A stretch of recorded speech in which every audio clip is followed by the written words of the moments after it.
First example is given 10a is equal to 4/3 find the other trigonometry ratio of the angle a।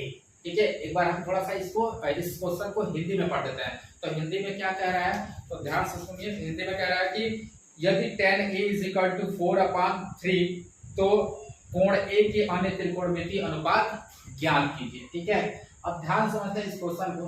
देखिए दिया क्या है, दिया है 10a is equal to 4/3 और आपको क्या करना है, अदर ट्रिग्नोमेट्री रेशियो आपको क्या करना है, फाइंड करना है। तो सबसे पहले हम समझते हैं कि ये ट्रिग्नोमेट्री रेशियो जो है ये है क्या। तो हमने आपको इंट्रोडक्शन पार्ट में ही बताया था कि ट्रिग्नोमेट्री जो रेशियो होते हैं वो कितने होते हैं, 6 होते हैं। कौन कौन सा होता है, तो वो होता है sine theta, cos theta, sec theta, cosec theta, cot theta and last is tan theta. अब ध्यान से देखें तो इसमें tan a यानी कि यहाँ देखिए ये थीटा का जब यहाँ देखिए क्वेश्चन में क्या है, a है, यहाँ फॉर्मूले में क्या है, थीटा है, कोई बात नहीं है, यहाँ थीटा है, थीटा का जगह क्या दे दिया है क्वेश्चन में, a दे दिया। तो tan थीटा यानी कि tan a का वैल्यू गिवन है और आपको कितने का वैल्यू निकालना है, 5, इन पांचों का निकालना है। 1 का दिया है, पांचों का निकालना है। तो बहुत आसान है। चलिए हम क्या करते हैं, इसको सॉल्व करते हैं। इसको सॉल्व करने के लिए हम क्या करेंगे, पहले क्या दिया है उसको लिख लेते हैं। तो दिया क्या है, tan a is equal to 4/3 ये गिवन है। ठीक, तो आप बताइए tan थीटा का फार्मूला क्या होता है, परपेंडिकुलर बेस और हाइपोटेनस के टर्म में। तो tan theta is equal to होता है परपेंडिकुलर अपॉन बेस। हिंदी में परपेंडिकुलर को बोलते हैं लंब और बेस को बोलते हैं आधार। तो यहाँ ध्यान से देखेंगे तो ये क्या है, परपेंडिकुलर और बेस है। ठीक है, क्या नहीं है इसमें, हाइपोटेनस नहीं है। इसका मतलब इसमें सबसे पहले हम क्या निकालेंगे, हाइपोटेनस निकालेंगे। अब ध्यान से देखें तो क्वेश्चन में क्या है, थीटा है, थीटा के जगह पे यहाँ पे क्या दिया है, a, कुछ नहीं है, जहाँ थीटा है उसके जगह पे a लिख देंगे। तो tan a is equal to कितना दिया है, tan a is equal to दिया है आपका 4/3 और ये किसके इक्वल हो जाएगा, तो ये फार्मूला हो जाएगा परपेंडिकुलर अपॉन बेस। तो परपेंडिकुलर का वैल्यू कितना दिया है 4, बेस का वैल्यू कितना दिया है 3। तो हमको क्या निकालना है, हाइपोटेनस। हाइपोटेनस कैसे निकलेगा, तो वो निकलेगा आपका पाइथागोरस थ्योरम। ठीक है, तो पाइथागोरस में यहाँ पे लिखेंगे अकॉर्डिंग टू पाइथागोरस थ्योरम। ठीक है, तो क्या लिख देंगे, पाइथागोरस थ्योरम। अब पूरा लिखना है आपको स्पेलिंग इसका। ठीक है, तो यहाँ पे लिखेंगे पाइथागोरस प्रमेय से।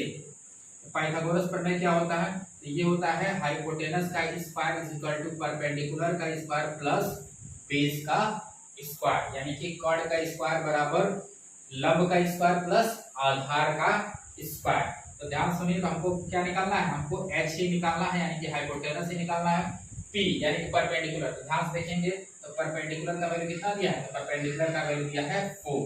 ठीक है, और इसका पावर क्या है 2, तो यहाँ पे हम लगा देंगे 2, ये प्लस है तो प्लस b यानी कि बेस। बेस यहाँ पे देखिए कितना दिया है, बेस का वैल्यू दिया है 3, यहाँ लिख देंगे हम 3, इसका पावर है 2। ठीक है, आगे बढ़ते हैं। तो ये हो जाएगा h का स्क्वायर यानी कि हाइपोटेनस का स्क्वायर इक्वल टू 4 का स्क्वायर क्या होता है, तो ये होता है 16 प्लस 3 का स्क्वायर क्या होता है 9। ठीक है, तो h square is equal to कितना हो गया, इन दोनों को ऐड कर देंगे तो 25।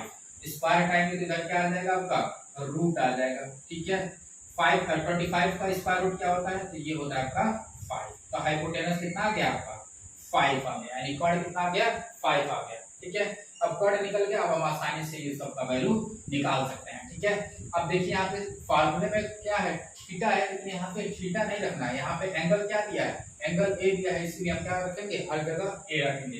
तो यहाँ पे लिखेंगे क्या, साइन ए का वैल्यू फाइंड करते हैं। तो साइन ए यानी कि साइन थीटा का फार्मूला क्या होता है, तो ये होता है परपेंडिकुलर अपॉन बेस, यानी सॉरी परपेंडिकुलर अपॉन हाइपोटेनस। ठीक है, परपेंडिकुलर को बोलते हैं लंब और हाइपोटेनस को बोलते हैं कर्ण। ठीक, तो ध्यान से देखिए p का वैल्यू कितना दिया है, p का वैल्यू है 4, तो यहाँ लिख देंगे हम 4 अपॉन h हाइपोटेनस कितना निकला है 5, तो ये हो जाएगा आपका 5। तो साइन a का वैल्यू कितना आ गया 4/5। आगे चलते हैं, क्या है आपका cos a। तो cos a का फार्मूला क्या होता है, बस आपको फार्मूले में पुट करते जाना है। ठीक है। cos a का वैल्यू cos a का फार्मूला क्या होता है, तो ये होता है बेस अपॉन हाइपोटेनस, यानी कि आधार बटे कर्ण। ठीक है, तो बेस कितना है, तो बेस ध्यान से देखें तो यहाँ पे 3 है, तो ये हो जाएगा 3 अपॉन, यहाँ देखिए तो हाइपोटेनस कितना निकले हैं 5, तो ये हो गया आपका 3 अपॉन 5 cos a का वैल्यू आ गया। आगे चलते हैं sec a का वैल्यू, sec a का फार्मूला क्या होता है, यानी sec theta is equal to होता है, sec किसका रेसिप्रोकल होता है, तो होता है cos का उल्टा कर दिया, यानी कि हाइपोटेनस अपॉन बेस। हाइपोटेनस आया है 5, बेस बेस कितना है 3 है, इसका अपोजिट कर देना है। आगे चलते हैं, तो अब देखिए आपको किसका निकालना है, 3 तो निकल गया, 2 और बचा है कोसेक। तो कोसेक ए का फार्मूला क्या होता है, कोसेक ए उल्टा होता है साइन का, तो इसका उल्टा कर दीजिए, हाइपोटेनस अपॉन परपेंडिकुलर। ठीक है, हाइपोटेनस हम निकालने हैं 5, परपेंडिकुलर दिया है 4। ठीक है, यहाँ देखिए परपेंडिकुलर कितना दिया है 4। अब लास्ट क्या है, कॉट ए, तो कॉट ए किसका रेसिप्रोकल होता है, वो होता है tan का, तो ये हो जाएगा बेस अपॉन परपेंडिकुलर। इसी का आप क्या कर देना है, उल्टा कर देना, 3 अपॉन 4 कर देंगे, यानी बेस हो जाएगा 3 और परपेंडिकुलर हो जाएगा 4। ये आपका आंसर हो